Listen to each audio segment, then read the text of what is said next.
Hey gang, Diana here. Just thought I'd pop in with some of the things that I did while I was in recovery from my surgery. It's been about 3.5 weeks now, and I am getting better. These are some of the pages. I did a lot of coloring, and I did a lot of it on my side. So, yeah. Anyways, I'm going to link up on my blog the inspiration for this, and I had a lot of fun coloring and playing with my new Zig Classic Clean Real Brush Clean Color Markers. They really are really nice. Now I am using a watercolor. This is a Stillman and Birn journal, but I just put them all into order and made little color swatches and swashed them out and bonded with them to some degree. I'd like to do some more, and I'll probably do some more soon, with mixing colors. You can mix these colors pretty easily because they are a little wetter than the Tombows. So mind the paper you're working on. They're better on a thicker paper like this is this Stillman and Birn. I will link the sort of journal I'm using here, or really any kind of watercolor paper or heavy paper will do. Bristol works well, the Canson Bristol. So this I used a one of these Molotow Graphics art masking liquids. I did some pre-work so I would have stuff to do, just a bunch of faces I went back and forth with. And there's that page, and I think there might have been some other random. That was over over pencils, and I really liked the way that looked over pencil. And I'm thinking of a new class for the spring, an online class, Whimsical Landscapes. Tell me if you think that you would like the class like that. Anyway, so that's that book.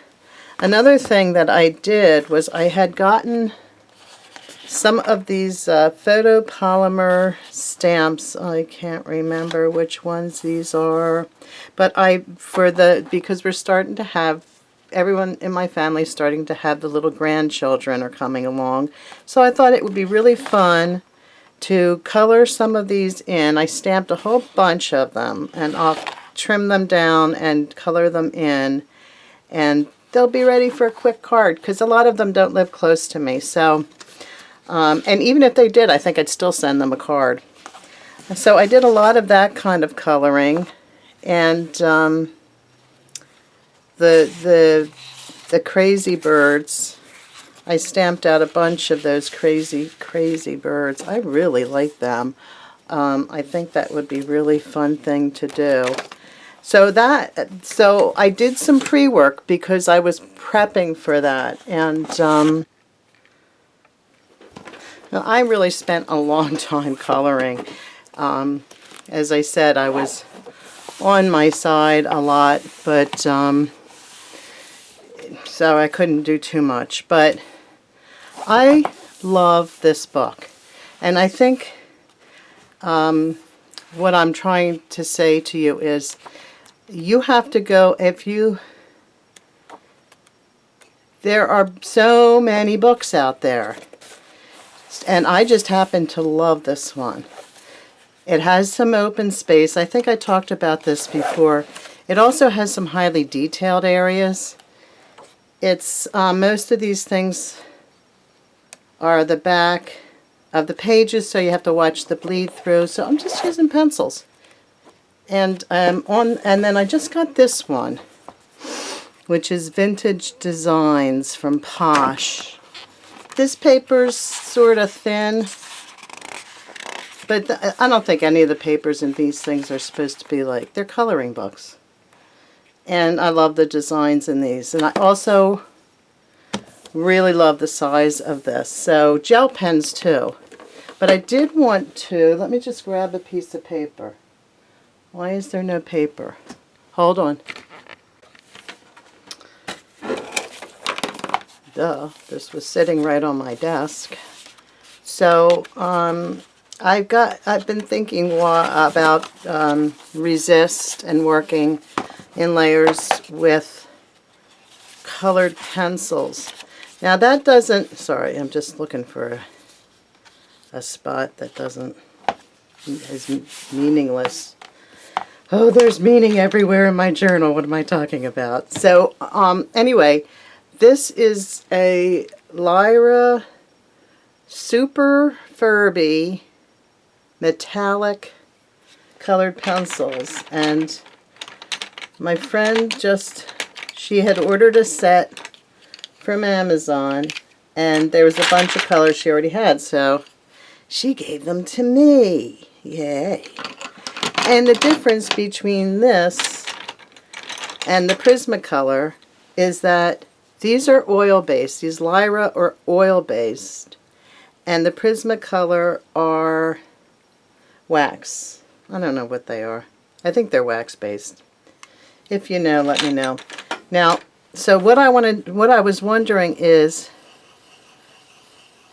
these are metallic, so what I'm wondering is if these will resist. So I'm going to try this with a clean cut Zig Clean Color Real Brush Marker.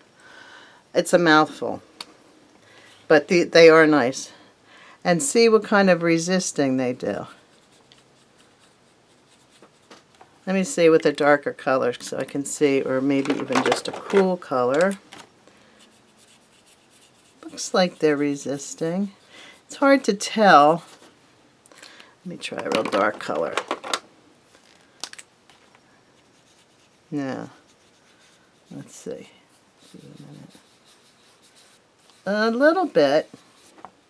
I can see that could give some good effects. Let's see. Let me hold it up so you can see. It's not exactly a resist, but I think because the metallic, I was thinking because of the oil, it might resist a bit. So let me try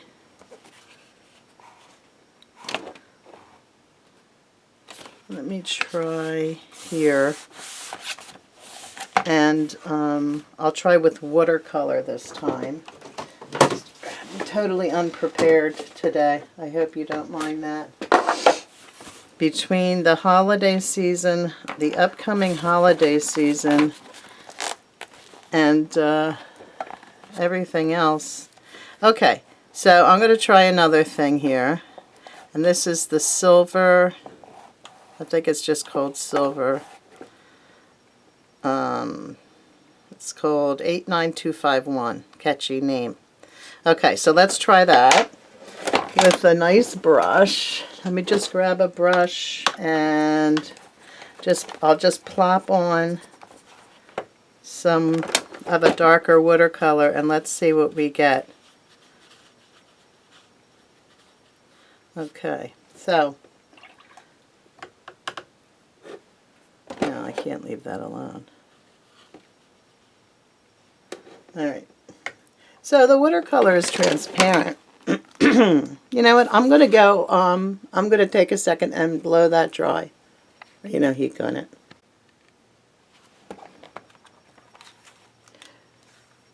Okay, I tried it out, and I would say it does not act as a resist, but it is kind of neat as an underlayer. This is the Lyra oil-based colored pencil. And these really are nice. And then this down here, this green, is the regular Prismacolor colored pencil. So it is an interesting way to build up some layers. So, but I don't think it's a resist. I think you'll have to stick with your oil pastels or crayons to resist, or some other stuff. And I'm gonna probably in a couple weeks I'll be back to talk about these Molotow masking pens, which I found to be really nice. I'm going to do a YouTube video on these and some Frisket. But in the meantime, you know the drill. Thumbs up, subscribe, comment. Take care. See you soon.